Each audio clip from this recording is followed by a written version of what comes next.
If you're a single mother, life must be tough, right? Perhaps you're unemployed and targeting our wealth? At a high-end restaurant, the meeting with my son's fiancée's family began. Their mother, hearing about my situation as a single mother, scoffed at me. Well, anyway, you don't seem to be in a decent profession. This marriage is not acceptable. While raging inside, I just smiled with my lips. Just appearances. Just superficial. She was unaware of who my son and I really were, only able to see things so superficially. My name is Irene. For reasons of my own, I've raised my son, Sean, by myself. It's been hard, but from kindergarten through college graduation, Sean managed to grow up splendidly. The first time he took me out for dinner with his first paycheck, a flood of emotions overwhelmed me, and I ended up crying in front of him. How embarrassing. Now Sean has turned 25. One day, I received a message from him saying, I need to talk about something. The message was so simple that I couldn't guess what it was about. When I replied asking what it was, he just insisted, I'll talk later. Worried that something might have happened, I was anxious all day. I left work early and waited at home, and when Sean came home, he seemed a bit embarrassed.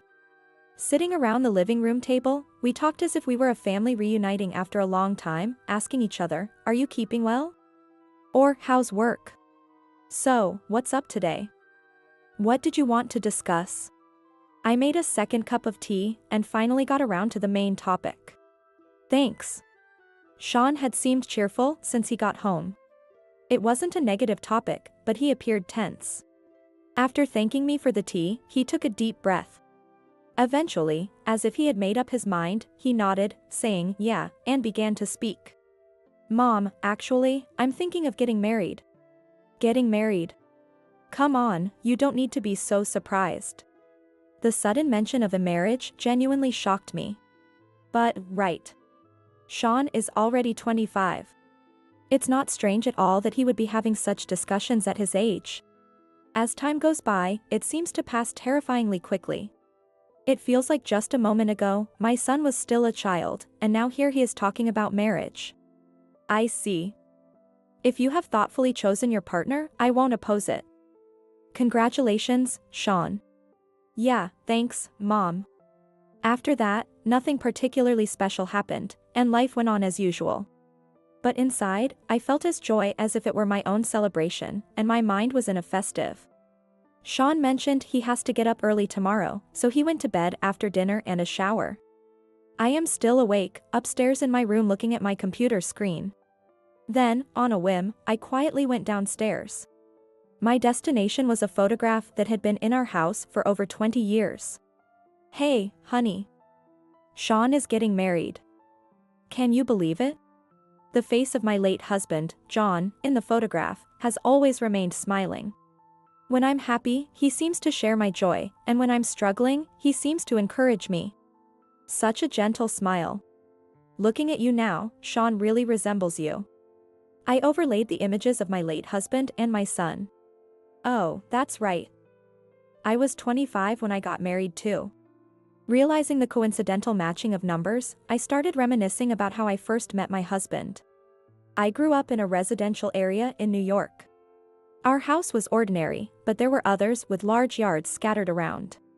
The neighborhood wasn't very active socially.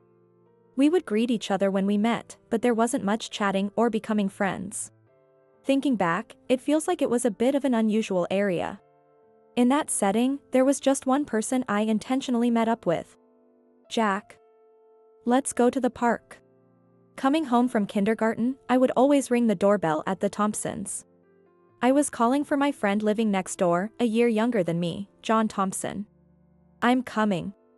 Relieved by the voice over the intercom, I adjusted my bag filled with sandpit toys. Soon, the front door would open, and he and his mother would come out through the large gate. Back then, since we were only 5 and 4 years old, a guardian had to accompany us when we went out to play. All right, let's get going. Wait for me, Rennie. As I started walking ahead, he would chase after me with a little run. Rennie, Rennie, he would always call and follow me around, and I adored him. Even as we became elementary and middle school students, our relationship didn't change. We ended up at different high schools, but since our houses were next door to each other, I never really felt lonely. Plus, by that time, we had phones, so on days we couldn't meet in person, we could still chat or call each other. That's how we grew up, maintaining the relationship we had since kindergarten. Eventually, when I turned 25, I received a heartfelt proposal from a Jack. I've finally been caught. I thought somewhat defiantly, but I accepted amidst the blessings of those around us. John and I happily elevated our childhood friendship to marriage. We were enjoying a blissful married life, but disaster struck unexpectedly. All relatives were dressed in full black mourning attire. My 2-year-old son was innocently sitting on my lap. These 3 scenes have never left my mind even after all those years. At the time, we had been married for only 3 years, and parenting was still quite challenging. Yet, it was undoubtedly the peak of our happiness.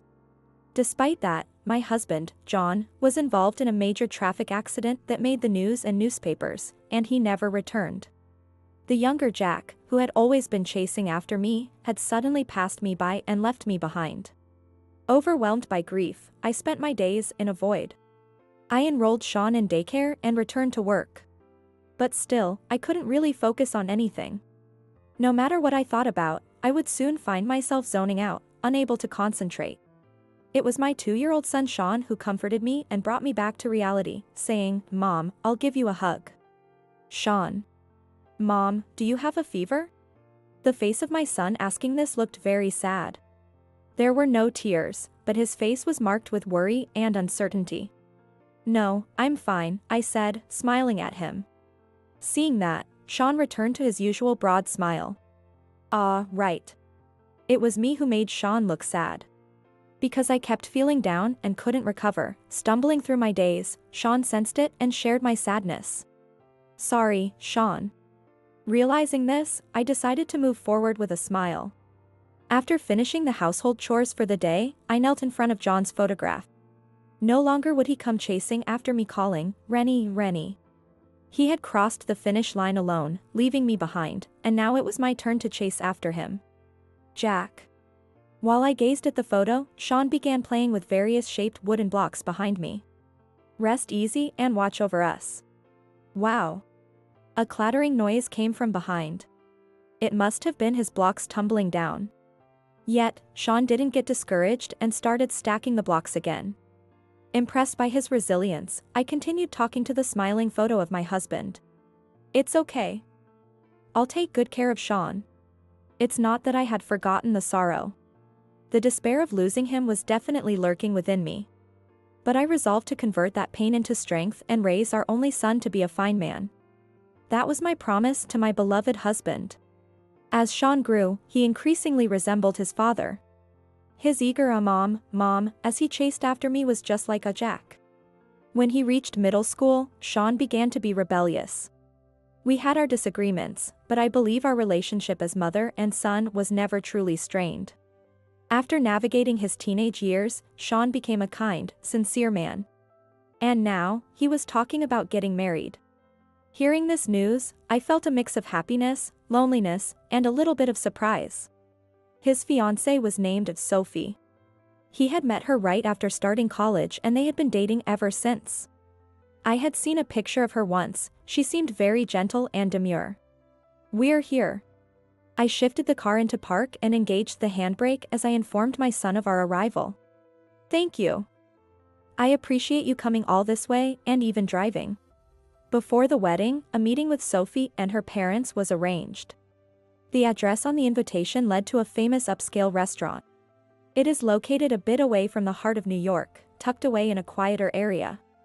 We got quite lost, but Sean helped navigate using his phone's GPS, and we managed to arrive without much trouble. We had allowed plenty of time, so there was no issue. While glancing at the beautifully manicured garden, I opened the front door. As the door moves, a bell chimes. Hearing the 2 tones, a staff member appeared from inside. "Welcome." "Hello, my name is Sean. We have a reservation for a meal with Sophie." "Sean, we've been expecting you." "I will guide you now." Following the staff member's lead, we proceeded. "This is your room." We moved from the entrance down a corridor to a room on the right at the end. After expressing our thanks several times, we turned towards the door. It's finally happening. Yes. Sean whispered that and then announced politely, "Excuse me, this is Sean," as he opened the door. A small yes came in response, and then he slowly opened the door. Finally, I was about to meet my son's fiancée. Just the thought made me even more nervous. We exchanged formal greetings, and Sean and I took our seats across from them as prompted. Her father was absent due to work and would be arriving later. Suddenly, I felt a piercing gaze. "Excuse me, is there something wrong?" The person looking at me was Sophie's mother, Catherine. Her manner wasn't just observant as the two of us entered, it was more like scrutinizing in an unpleasant way. "No, it's nothing at all," she said, but I get the harsh impression from her. Slender and wearing glasses, she struck me as a stereotypically serious person, no offense intended. After Sean and I finished a simple introduction of our names and relation, it was Sophie's turn to speak. Right after I finished greeting, I saw Catherine nudge Sophie with her elbow to signal her to speak. Why she needed to signal her that way instead of just saying, "Please go ahead." "Hello, my name is Sophie. Thank you so much for coming on such short notice today. Sean and I have been dating since our college days." She gave a very serious self-introduction that sounded almost like she was reading from a script, covering everything from how they met to their backgrounds. "Please let us have your blessing today," she concluded, then smiled briefly at Sean. I could understand how awkward it must feel for two people who are usually so close to suddenly behave so formally. "Next, it's my turn," Catherine said, adjusting her glasses with her fingers before she began speaking. But what followed was less a greeting and more an unbearable bragging session. Including her absent husband, her family members are all elite civil servants. They work in departments like the Treasury and the State Department, holding significant positions within the core of the U.S. government. Contrary to her serious demeanor, she was smiling proudly as she spoke. "Is that so? I'm impressed. Well, that alone is not much of an issue. I am aware that many people have great confidence in their own credentials. However, what truly upset me was how Catherine looked down on her own daughter, Sophie, saying, despite all this, Sophie is not really working in the Library of Congress. Sophie is just looking down. Both my older sons are elites, yet Sophie talks about following her dreams. Sophie chose not to pursue a career as a generalist, instead defying her mother's pressure to follow her own dreams. She's doing a respectable job, a truly wonderful young lady, isn't she?" When I praised her thus, Catherine laughed. It was a snide laugh of detached nobility. After her bout of laughter, she looked straight at me and continued. "Well, you come from a single-mother household, after all." "Excuse me?" I asked, confused by her statement and the connection she was trying to make. Still smirking, Catherine went on. "Single-mother household, so probably just a high school graduate? From such a perspective, even a dull daughter like mine might seem impressive." She burst out laughing again. "Single-mother households must struggle, right? Perhaps you're unemployed and targeting our wealth? Well, either way. It doesn't seem like you'd be in any decent job," she surmised. I didn't mention my job in my introduction earlier. I intentionally left it out, hoping it would come up in conversation later and make for a more interesting discussion. I regretted that decision now, not anticipating this kind of attack. Such a marriage, no matter if Sophie is a dull girl, cannot be approved. "Please, we must ask you to leave," she concluded dismissively. "Excuse me. This dinner was crucial for Sean's marriage. I couldn't let things be ruined, so I just nodded along and let any snide remarks or boasts pass. However, I couldn't ignore what had just been said. I had sworn to my late husband to raise Sean as a single mother. Catherine had looked down on that fact, our being a single mother household. That was something I could not forgive. Sean is currently serving as a congressman. I thought you, being a civil servant, would know, calling him unemployed is quite an insult." I managed to keep my anger in check, barely containing the boiling rage as I forcefully refuted the disrespectful label of the unemployed. Matching Catherine, who had smirked while making her derogatory remarks, I too crafted a smile with just my lips. Well, I couldn't actually find it funny on an emotional level at all. How can you call such a wonderful young woman dull and speak so lowly of your own child? Children are not tools to satisfy a parent's vanity. What? Catherine appeared baffled as I suddenly started to speak eloquently. Aren't you an elite civil servant as well, Catherine? Too busy, perhaps, leaving your daughter's upbringing to a nanny or someone else. Which might explain why she turned out so wonderfully. That, at least, was a wise decision. What? What is this rudeness all of a sudden? Rude? Who are you saying is being rude? Don't you remember what you just said? Mom, please calm down. Sean interjected. If you had raised her with those values, she wouldn't have turned out to be the remarkable woman she is today. Despite trying to control myself, my anger was gradually surfacing. As I continued to speak rapidly, Catherine's face turned red, and she started squawking in outrage. But I ignored it and continued further. We may be a single-mother household, but I am a university professor, so we are financially stable. My son, who is as talented as his father, took over his grandfather's political base and became a congressman. I'm sorry to shatter your foolish and shallow misconceptions with reality. We are not struggling financially at all, so we do not need a single penny of your wealth. As I kept talking non-stop, Catherine seemed at a loss for words. She just opened and closed her mouth, muttering, "Oh, oh. You said this match cannot be approved, but I, for one, would very much like to celebrate their marriage. To save a lovely young woman from this nightmare." In the end, I said almost everything I wanted. I calmed down a bit when Sean intervened again, and I began to feel a sense of guilt towards him and Sophie. Congressman? University professor. Catherine, completely taken aback, was just muttering those two words under her breath. Her dazed state, so unexpected from the first impression, and her face with eyes and mouth wide open were somewhat amusing. I studied political science in college. The more I learned, the more I was drawn into its depths. What system the current world operates on? Who proposed that system, where, and what kind of changes has it undergone? Learning about it turned even the world history I found boring in middle and high school into an exciting treasure box. My research was so engaging that I continuously produced results. As a result of continuing to write them down and publish them in the form of papers. Before long I had risen to the rank of professor at a well-known private university. While teaching several courses, I continued my research. Of course, being a single mother was challenging. I would start my research and writing after putting Sean to bed. I had to review students' papers. Depending on the time of year, grading tests might also be part of the responsibilities.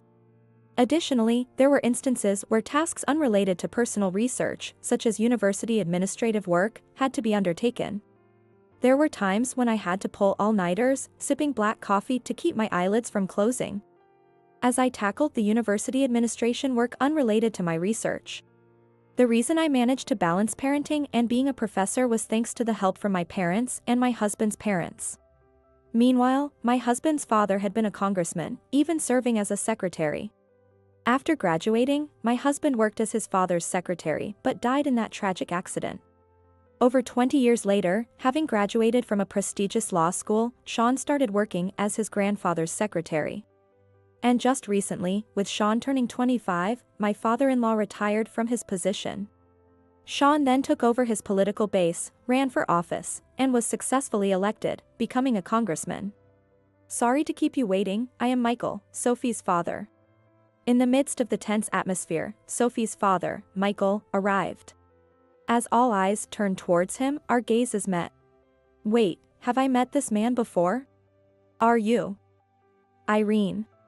Ah. He seemed to recognize me too. After a few seconds of jogging my memory, it clicked. Michael, as in that Michael. He was a great friend of my husband during our college days. I vividly remembered going out for drinks with him and my husband. The last time we met was at a funeral over 20 years ago. His appearance had changed so much that I hadn't recognized him. When I heard that Sophie was going to marry someone with the Thompson surname, I was surprised. But I never imagined it would actually be John's family. You know each other? Catherine interjected, clearly flustered by our unexpected reunion. Yes. They're the wife and son of my late best friend. Sean has grown up well. Although Sean might not remember, he had met Michael when he was about 2 years old at his father's funeral. Nice to meet you, what a surprising connection. Indeed, it's quite moving to think my daughter is going to marry the son of a dear friend who has passed away. Indeed. However, seizing the opportunity, I turned towards Catherine with a smile. It seems your wife doesn't quite agree. What? Catherine, what is this about? Michael questioned her. Well, that is... Michael pressed her for answers. Catherine was visibly panicked and struggled to respond. I helped by repeating her words from memory. She tried to prevent it by raising her voice, but it had the opposite effect. This ended up proving my words to be true. Seeing a tearful and visibly upset Catherine, Sophie seemed to smile, somewhat pleased. Irene, Sean, I am truly sorry for what has happened. Please, let's not call off the engagement. Michael apologized to us. No, stop that, Michael. It's not something you should apologize for, and we have no intention of calling it off. After persuading him to stop apologizing, everyone finally settled down at our seats. Just then, the first course of the meal was served. Despite the awkward atmosphere, we proceeded with the meal. It goes without saying that, despite being a course at a high-end restaurant, I couldn't appreciate the taste. That night, Sean told me more about Sophie's family background. As Catherine had said, aside from Sophie, everyone else in her family worked as elite civil servants. Working at the National Library was indeed respectable, but her mother saw her as a dropout. I honestly can't stand to see Sophie, who has followed her own dreams, treated in such a way. Sophie has an older brother and a younger brother, both of whom are also elite civil servants. Their mother boasts of their accomplishments as her own and is overly intrusive. Perhaps tired of such interference, her older brother, who works at the foreign ministry, moved out and now moves around frequently. To compensate, it seems Catherine became excessively involved in Sophie's life. Being unacknowledged by her parents and treated as a bother, that's just not right. Indeed. When I told Sophie how you single-handedly raised me as a single mother, she was so envious she cried. Sean.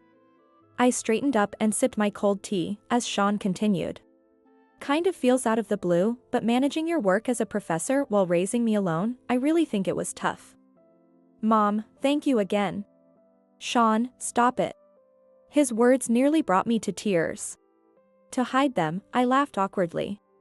Although I probably couldn't hide the redness in my eyes at all. Ah, silly Sean. What do you mean of silly? Just kidding. This time, I laughed genuinely, looking directly into my son's eyes. What? He seemed to ask with his gaze. I summed up all my feelings in one phrase. You're welcome. Later, I received a formal apology from Michael over the phone. Despite me insisting it was all right. And about Catherine, he began. After that night, it seems their family had some serious discussions.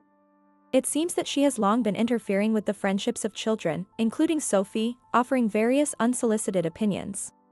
It's said that she would make arbitrary judgments based on her own whims, telling them to associate with this friend or to cut ties with that friend.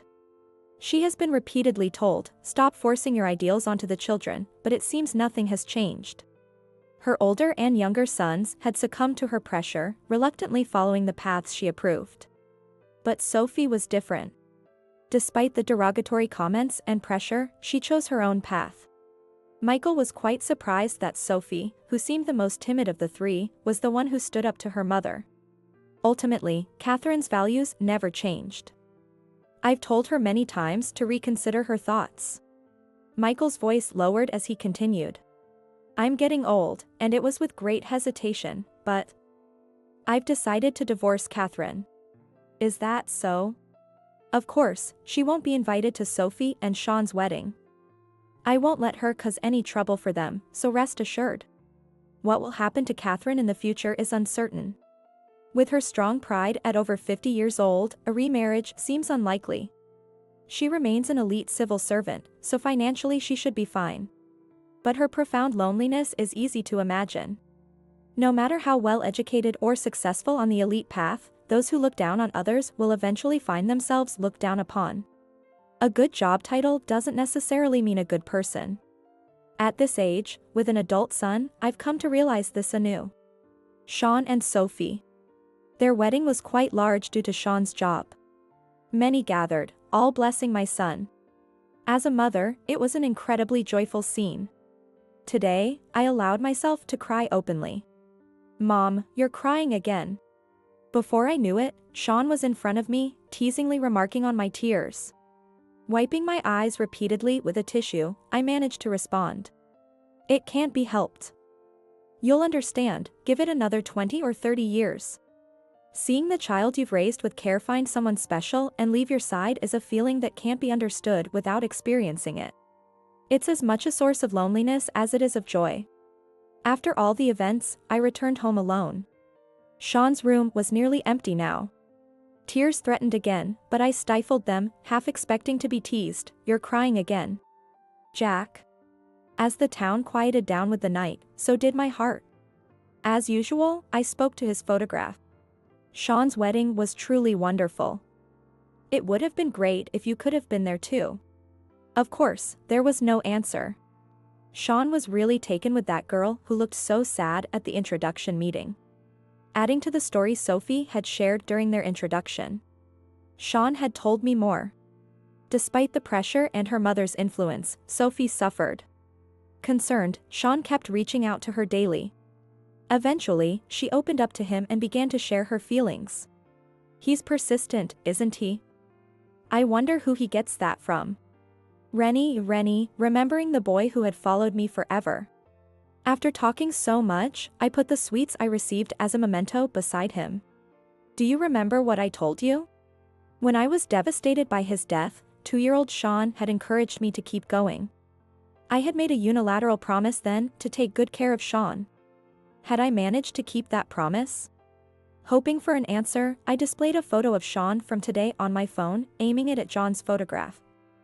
"How about this?" Adjusting the phone. I glanced at Sean's photo again and couldn't help but laugh. "Aren't the two of you just too much alike?" I had always thought they were similar. Although I knew it, their smiling faces were so alike they could almost be the same person. Even as his wife and mother, I might mistake one for the other. Finding that amusing, I laughed to myself again. Mixed with my laughter, I thought I heard, "Thank you, Rennie." It was probably just my imagination, but the smiling photo looked as if it could have said just that.